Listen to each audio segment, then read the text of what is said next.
Hello dear students, welcome to Takshashila. So as you all know कि Takshashila academy जो है वो रामपुर के अंदर ओपन हो चुकी है। और कोई भी बच्चा रामपुर के आसपास का जो है अपनी प्रिपरेशन को जो है बहुत अच्छे लेवल पे करना चाहता है, ठीक है, जिसमें कि अपकमिंग जो एग्ज़ाम्स हैं वो हो गए, या फिर कोई प्रिपेयर कर रहा है for UPSC, HAS, NT, elite, है ना, तो जो भी एग्ज़ाम आने वाले and the foundation courses like this, तो आप जो है दिए गए नंबर्स पे हमें जो है कॉल कर सकते हो। ओके, सो ये हमारा जो लेक्चर है ये होने वाला है लेक्चर नंबर 3, जिसके अंदर हम ज्योग्राफी जो है उसको डिस्कस कर रहे हैं। लास्ट के कुछ क्लासेस के अंदर जो है हमने ज्योग्राफी के 2 क्लासेस ऑलरेडी जो है कर लिए हैं, जो कि आपके आने वाले जो भी एग्ज़ाम है, चाहे वो जेबीटी का हो, पटवारी का हो, पुलिस का हो, ठीक है, उन सारे एग्ज़ाम के लिए ये जो है आपके एमसीक्यू सीरीज़ बहुत हेल्पफुल रहने वाली। अच्छा, अगर कोई बच्चा प्रिपेयर कर रहा है फॉर एचएएस, तो बेटा ये जो सीरीज़ है इससे आपको फैक्ट्स तो पता चल जाएंगे, लेकिन बहुत सारी चीज़ें जो कॉन्सेप्चुअल होती हैं वो थोड़ा सा एक लेवल 2 लेवल ऊपर जाके हमें पढ़ना होता है। तो मैं स्पेसिफिक एचएएस, यूपीएससी, एनटी और एलाइड में भी लगभग सेम जैसे ही क्वेश्चन आते हैं, बट थोड़े बहुत इससे हायर उसके होंगे, है ना, लेवल के क्वेश्चन होंगे। तो उसके लिए स्पेसिफिक एक सीरीज़ में चलाने वाला हूँ, तो वहाँ पे आप जो है बच्चे फिर उसको देख के थोड़ा सा अपना नॉलेज को अपग्रेड कर सकते हो, लेकिन ये भी आपके लिए यूज़फुल होने वाली है। ओके, सो क्वेश्चन जो है हमने लास्ट क्लास में जो जहाँ तक करा था टॉपिक, दैट वाज आपका लॉन्गिट्यूड, लैटिट्यूड और अर्थ का जो है हम पढ़ रहे थे। आज हम बात करेंगे रॉक्स, टाइप ऑफ रॉक्स से जो सवाल पूछे जाते हैं, एंड इंटीरियर ऑफ अर्थ, इनके क्वेश्चन जो हम आज डिस्कस करने वाले हैं। ओके, तो सबसे पहला जो सवाल है हमारे स्क्रीन पे है, which rock is called primary rock? कौन से रॉक को जो है प्राइमरी रॉक कहा जाता है? तो अगर आप सबको पता होगा कि जब अर्थ बन रहा था, ठीक है, तो उस टाइम पीरियड पे 4.5 बिलियन ईयर एगो जो मैग्मा था वो मैग्मा सॉलिड होना शुरू हुआ, धीरे धीरे जमना शुरू हुआ और सॉलिड हुआ।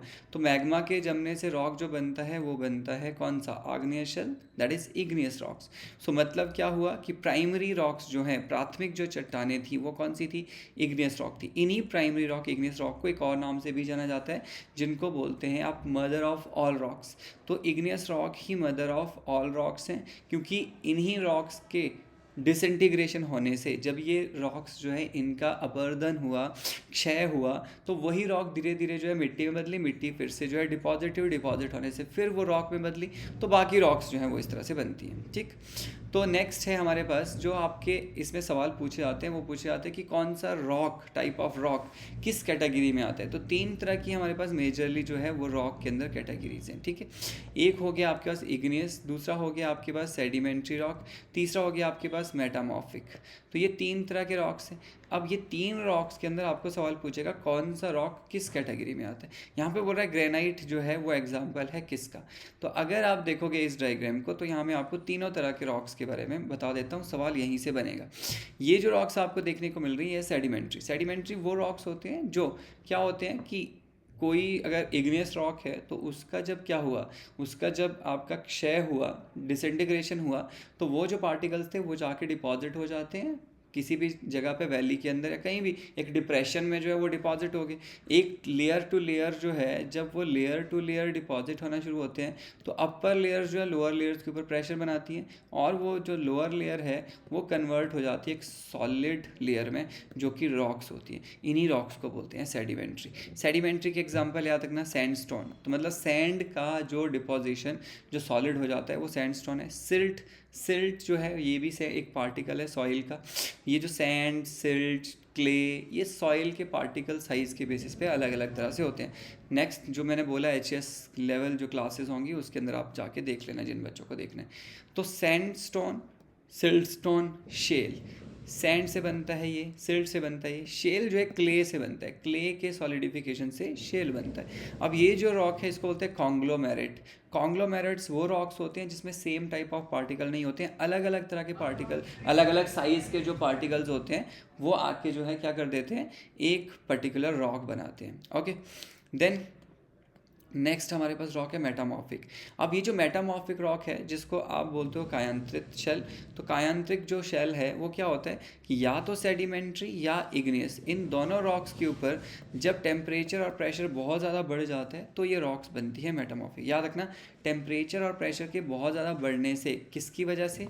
इग्नियस और आपकी सेडिमेंट्री रॉक की के ऊपर, तो ये रॉक्स बनते हैं। इसमें जो आपको इसके जो स्ट्रक्चर है, इसकी जो फीचर्स हैं वो बहुत अलग होते हैं, इन सबसे अलग होते हैं इनके फीचर्स, ठीक है।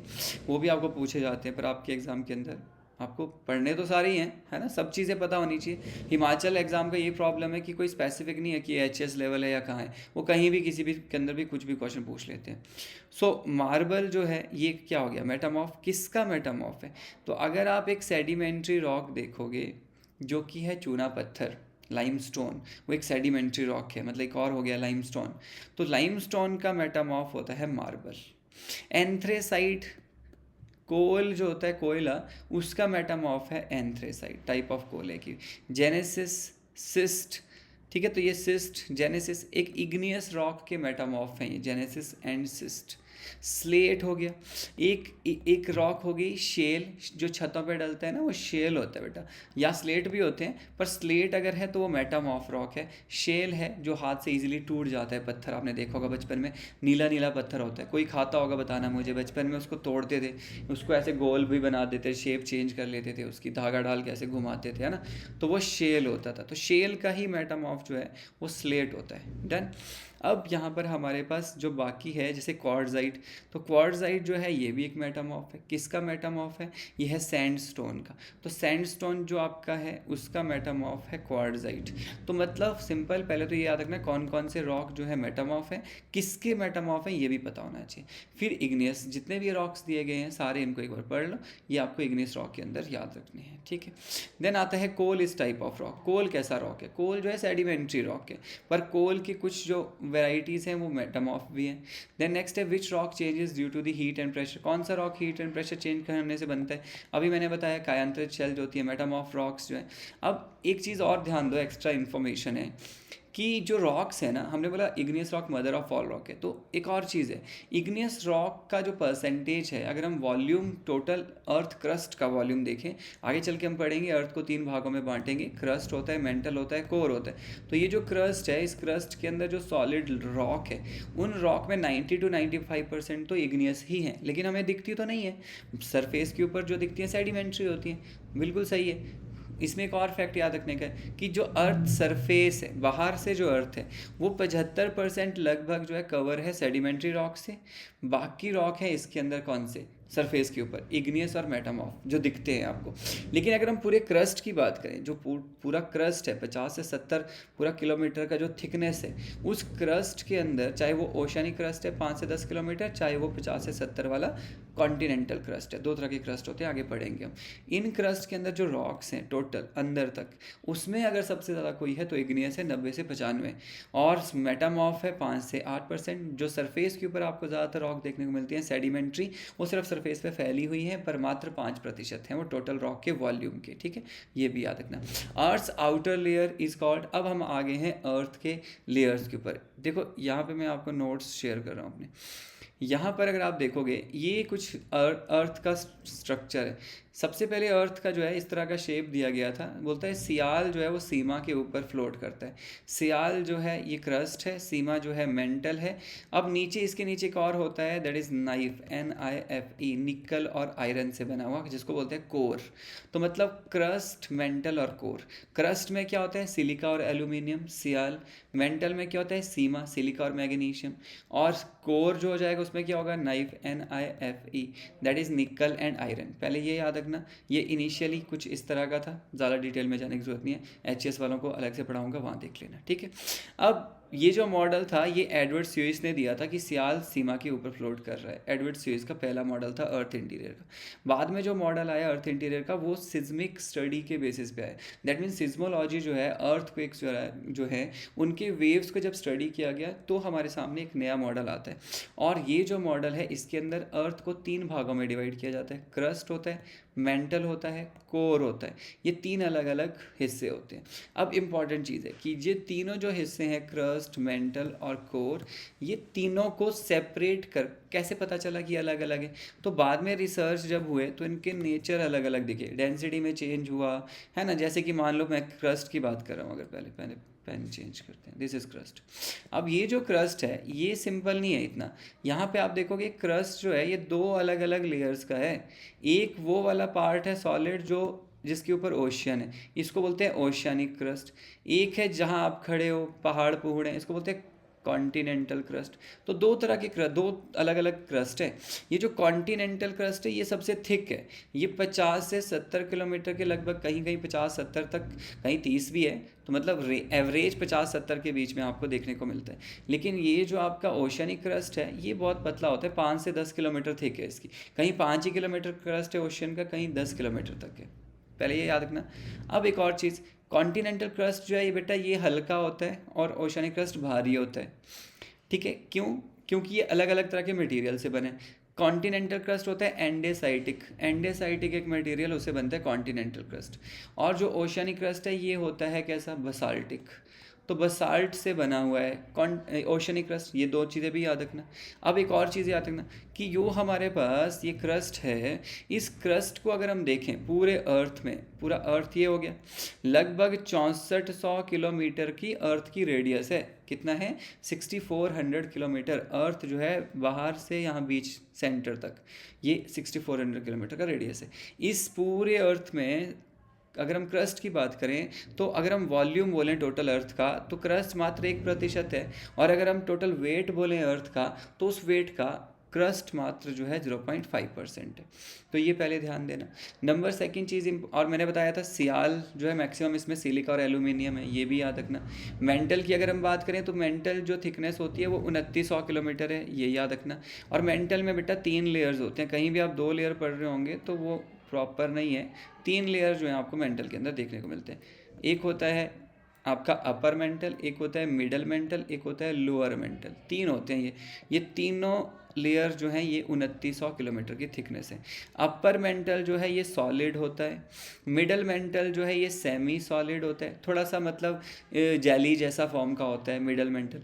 मिडल मेंटल का एक दूसरा नाम होता है एस्थेनोस्फीयर, ये जो दिख रहा है आपको इधर ये मैग्मा जैसा, ये एस्थेनोस्फीयर मिडल मेंटल है। इसी मिडल मेंटल में बेटा क्या होता है कि मैग्मा जो है वो ऐसे घूमता है गोल, है ना, कन्वेक्शन करंट बनते हैं, जिनकी वजह से जो अर्थ का जो ऊपर वाला टॉप सॉलिड लेयर है जिसको लिथोस्फीयर बोलेंगे। तो एक और चीज़ होगी दैट इज कॉल्ड लिथोस्फीयर। कौन सा? अर्थ का टॉप मोस्ट सॉलिड लेयर। तो मैंने बोला था मेंटल का अपर लेयर भी सॉलिड है और साथ में ऊपर क्रस्ट जो है वो भी सॉलिड है, तो क्रस्ट प्लस अपर मेंटल मिल के बनाते हैं लिथोस्फीयर। ध्यान देना। अब all land, lithosphere means all land, तो मतलब पूरा का पूरा जो लैंड है दैट इज लिथोस्फीयर। ब्राइटनेस बढ़ा देते हैं थोड़ा सा, है ना। यस, सो लिथोस्फीयर मीन्स ऑल लैंड, जैसे कि हाइड्रोस्फीयर ऑल वाटर हो गया, एटमॉस्फेयर ऑल गैसेस, वैसे ही लिथोस्फीयर ऑल लैंड। अब ये जो लिथोस्फीयर है, what is this? Lithosphere is crust जो टॉप का था, और साथ ही साथ में जो सेंटर वाला बेल्ट है मेंटल, मेंटल का अपर लेयर जो सॉलिड मेंटल है, अपर जो मेंटल है वो दोनों मिलके बनाते हैं। वो लगभग 100 किलोमीटर के आसपास है, ये भी याद रखना। लगभग 100 किलोमीटर थिकनेस का लिथोस्फीयर है, जिसमें क्रस्ट और मेंटल दोनों आते हैं, पर मेंटल का अपर लेयर आती है, क्रस्ट पूरा आता है। अब याद रखना। अब मिडल मेंटल जो है वो थोड़ा सा सेमी सॉलिड है, यहाँ जहाँ मैग्मा जो है आपका लावा जो है वो ऐसे घूमता रहता है, और उसकी वजह से जो प्लेट्स हैं वो ब्रेक हो जाती है, और प्लेट भी जो है टूट के या तो एक दूसरे से दूर जाती है, एक दूसरे की तरफ आती है। प्लेट टेक्टोनिक वाले चैप्टर में करेंगे क्वेश्चन इसके बारे में, ठीक है, जहाँ से बाहर वॉल्केनो वगैरह भी आते हैं। तो इसी मैग्मा, यही मैग्मा बाहर निकलता है वो धरती के ऊपर। अब एक चीज़ देखो, ये जो सेमी सॉलिड जैसा है थोड़ा, तो मतलब यहाँ पे मेंटल के अंदर एक सेमी सॉलिड लेयर भी है, फिर लोअर मेंटल हो गया वो भी सॉलिड है, फिर लास्ट लेयर आती है उसको बोलते हैं क्या? That is called core. अब कोर से पहले मेंटल का याद कर लो, 2900 किलोमीटर है थिकनेस, 84 किलोमीटर अर्थ का वॉल्यूम टोटल। अगर हम बोलेंगे ना कोर, मेंटल और क्रस्ट में सबसे ज़्यादा किसका भाग है धरती में, तो वो मेंटल का है। 84% तो वॉल्यूम है और 67% टोटल अर्थ का मास है, तो ये याद रखना। अब हम आते हैं कोर के ऊपर। तो कोर जो है 15% ये वॉल्यूम के हिसाब से, और 32 लगभग 32.5% ये भार के हिसाब से है पूरे अर्थ के अंदर। और ये जो कोर है वो ज़्यादातर किससे बना है? आयरन, निकल और आयरन से बना है, ये भी याद रखना। अभी मैंने आपको बताया था डिसकॉन्टिन्यूटी। अब मैंने 3 लेयर आपको समझाई अलग अलग। अब इन तीनों लेयर के अंदर क्या है? बॉर्डर जैसे डिफाइन बनाए। ऐसा नहीं है कि बॉर्डर है, मतलब वहाँ पे उनकी प्रॉपर्टी चेंज होती है, इसीलिए जो रिसर्चर्स हैं उन्होंने बोला यहाँ पे ना कुछ चेंज हो रहा है, डिसकॉन्टिन्यू हो रही है चीज़, एक जैसी नहीं रह रही, इसलिए उसको डिसकॉन्टिन्यूटी बोला। जब आप पढ़ते हो तो उसको थोड़ा सा लॉजिकली पढ़ा करो, रट्टा मत मारा करो, समझ के पढ़ा करो। तो अगर आप चाहते हो कि आपको अपना एग्ज़ाम जो है सीरियसली निकालना है और 6 महीने के अंदर पेपर कोई निकला है, साल के अंदर निकालना है, तो आप डेफिनेटली जो है दिए गए नंबर पर कॉल कर सकते हो, तक्षशिला एकेडमी रामपुर ज्वाइन करो। आपको जो है समझ आ जाएगा कि पढ़ाई होती कैसे है, और डेमो क्लासेस पहले लगाओ, ठीक है। पूरा का पूरा जो स्टार्टिंग का वीक है आप फ्री ऑफ कॉस्ट पढ़ सकते हो, आप देखो कैसे पढ़ा जा रहा है, क्या हो रहा है, देन फिर आप जो है ज्वाइन कर सकते हो कंटिन्यू, ठीक। अब जो आपके जानने वाले हैं कोई, आप उनको भी जो है मतलब सजेस्ट कर सकते हो। देन डिसकॉन्टीन्यूटी जो है, हमने देखा कि ऊपर लेयर क्रस्ट है, उसके नीचे मेंटल है, तो मतलब क्रस्ट और मेंटल में डिफरेंस जो आता है बेटा वो डेंसिटी की वजह से आता है मेनली। अपर जो क्रस्ट लेयर डेंसिटी है वो कम है, अंदर जाते जाते डेंसिटी जो है मटेरियल की बढ़ती जाती है। अब यहाँ पे एक जो डिसकॉन्टिन्यूटी हुई, इस डेंसिटी में जो चेंज आया, उस डिसकॉन्टिन्यूटी को बोलते हैं मोहो डिसकॉन्टिन्यूटी। तो याद रखना, क्रस्ट और मेंटल में कौन सी डिसकॉन्टिन्यूटी है? मोहो। अब मैंने आपको बोला था कि मेंटल के अंदर जो है हमारे पास 3 लेयर्स हैं, अपर, मिडल और लोअर। मिडल जो है लिक्विड है, तो इसीलिए अपर जो सॉलिड इसके ऊपर जो ये आया था, लिथोस्फीयर आया था, जो कि अपर मेंटल और क्रस्ट का था। तो ये लिथोस्फीयर अगर मैं अलग करूं, और मिडल मेंटल का लिक्विड मतलब एस्थेनोस्फीयर, तो मतलब हुआ लिथोस्फीयर और एस्थेनोस्फीयर के बीच में भी एक डिसकॉन्टिन्यूटी है, जिसको बोलते हैं रैपिड, ठीक है। तो यहाँ पे जो आपका रैपिड जो है, ये डिसकॉन्टिन्यूटी जो है ये आपकी किसके बीच में है? लिथोस्फीयर और एस्थेनोस्फीयर के बीच में। अपर मेंटल और मिडल मेंटल भी आप बोल सकते हो, उसके बीच में है। अब आता है मेंटल और कोर के बीच में। मेंटल और कोर के बीच में भी डिफरेंस हमें देखने को मिलता है डेंसिटी के। क्यों? क्योंकि जो कोर है वो दो है, एक इनर कोर है, this one is inner core and this is outer core.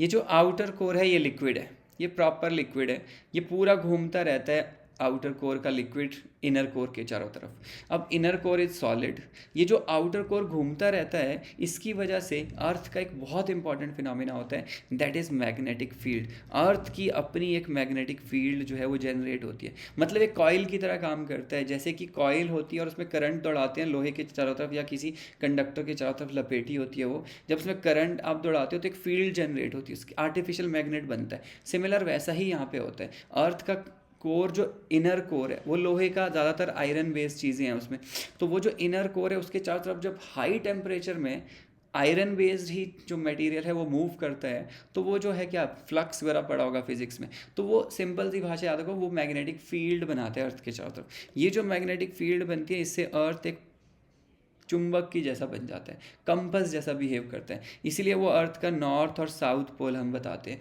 तो एक तरफ नॉर्थ और एक तरफ साउथ है ना, मैग्नेटिक फील्ड निकलती है और एक तरफ को जाती है, निकलती है और घुसती है, तो वो नॉर्थ और साउथ पोल बन जाते हैं अर्थ के। तो ये रखना। अब ये मैग्नेटिक फील्ड का फ़ायदा क्या होता है? इसका फ़ायदा होता है कोई भी सोलर फ्लेयर्स जब आती है, जो सौर, जब आप देखोगे कि यूनिवर्स के अंदर, स्पेस के अंदर, जब जो सूरज है उससे जब उसके सोलर विंड्स निकलती हैं, तो वो क्या करती हैं, वो मतलब आपके प्लेनेट को इतना ज़्यादा हीट होता है कि वो सब कुछ ख़त्म कर सकती हैं। तो आपके प्लेनेट को ये जो मैग्नेटिक फील्ड है वो प्रोटेक्ट करती है उस सोलर विंड से, तो इसको ध्यान देना, ठीक है। अब कोर के बारे में फैक्ट याद रख लो कि 0 कितना था, दैट वाज आपका टोटल एरिया जो है 32 राउंड, अब 32.5 जो है हमारे पास मास के बेसिस पे इसका जो है परसेंटेज है, और 15% जो है वो इसका किसके बेसिस पे, वॉल्यूम के बेसिस पे परसेंट है, ठीक है। तो क्रस्ट की बात हो रही है, ये हो गया, दैट्स इट। तो इस तरह से डिटेल में आपको चीज़ें पता होंगी तो आप इजीली आंसर कर पाओगे सब चीज़ों का। अब हो गया अर्थ का आउटर मोस्ट लेयर कौन सा है जी, बड़े आसानी से हो जाएगा जी। थिकनेस ऑफ अर्थ क्रस्ट कितना है, बड़े आसानी से हो जाएगा। अब ये बोल रहे हैं thickness of earth crust is maximum under, earth crust की थिकनेस कहाँ ज़्यादा है, माउंटेन के नीचे है या ओशन? तो मैंने बोला माउंटेन वाला ज़्यादा थिक है, तो सिंपल सी बात है माउंटेन के नीचे हो गया। और मेंटल लाइज बिटवीन, मेंटल जो है किसके बीच में आता है, बड़े आसानी से कमेंट बॉक्स में आंसर तो अभी बताया मैंने, डिटेल में बताया। Main composition of earth core क्या है, तो अभी मैंने बताया कोर जो है वो किससे मिलके बना है, वो भी आप बता सकते हो। यहाँ पे मैंने इसका वो डिसकॉन्टिन्यूटी वाला डाल रखा डायग्राम, वहाँ से भी पढ़ लो, ठीक है। Then sial layer is rich, sial में क्या चीज़ें हैं, अगेन मैंने आपको बताया। कमेंट बॉक्स में सारे क्वेश्चन नंबर डाल के आंसर देना, जैसे कि 23 लिखा है तो उसका आंसर देना, ओके। देन सीमा लेयर जो है वो मेनली क्या कंटेन करती है, क्या है सीमा? This is our Telegram channel, आप ज्वाइन कर सकते हो, वहाँ पे आपको पीडीएफ्स जो है मिल जाएंगे, ये जो हम डिस्कस कर रहे हैं वो वाले, ठीक है। देन नेक्स्ट है which discontinuity separate crust and mantle. कौन सी डिसकॉन्टिन्यूटी क्रस्ट और मेंटल को अलग करती है? चलो ये भी आप फटाफट बता सकते हो। गटनबर्ग डिसकॉन्टिन्यूटी सेपरेट किसको करती है? ये भी आप बताओ। सारे अभी मैंने बताया सारा, तो आपको बताना है। अगेन लेहमैन डिसकॉन्टिन्यूटी, हर एक डिसकॉन्टिन्यूटी पे क्वेश्चन है यहाँ पे, ठीक है। कौन सी लेयर लिक्विड है? चलो कौन सा लेयर है? क्रस्ट है, मेंटल है, आउटर कोर है, इनर कोर है। तो मैंने आपको बताया था कि आउटर कोर जो है दैट इज लिक्विड। अगर मेंटल है बेटा तो वो मिडल मेंटल सेमी सॉलिड है, वो लिक्विड नहीं है, ठीक है, जेली लाइक उसमें है। एस्थेनोस्फेयर किसका पार्ट है? हाँ आ गया क्वेश्चन। एस्थेनोस्फेयर किसका पार्ट है बताओ? Crust, mantle, core. एस्थेनोस्फेयर किसके? एटमॉस्फेयर का है। Earthquake waves can not passes through, okay. Then हम जो है नेक्स्ट चैप्टर में इस पर्टिकुलर टॉपिक को डिस्कस करेंगे, that is earthquake. Earthquake plate tectonic का नेक्स्ट जो है टॉपिक हम डिस्कस करने वाले हैं, तो आप डेफिनेटली ज्वाइन कीजिएगा। वीडियो प्लीज़ शेयर कीजिएगा, सब्सक्राइब करो चैनल को। आपको डेली बेसिस पे यहाँ पे देखने को मिलेंगे क्वेश्चन हर लेवल के एग्जाम के। अब हम करंट अफेयर के भी डिस्कशन लाने वाले हैं। बच्चे चाहते हैं अगर आपकी करंट अफेयर डिस्कशन आए, रिवीजन या किस तरह से होना चाहिए, आप मुझे प्लीज़ कमेंट बॉक्स में जो है मैसेज करना, okay. And economic survey start करने वाला हूँ मैं, तो बी पेशेंट और आप चेक करते रहना नोटिफिकेशन, इसलिए बेल आइकन दबा दो, ओके। Bye, thank you.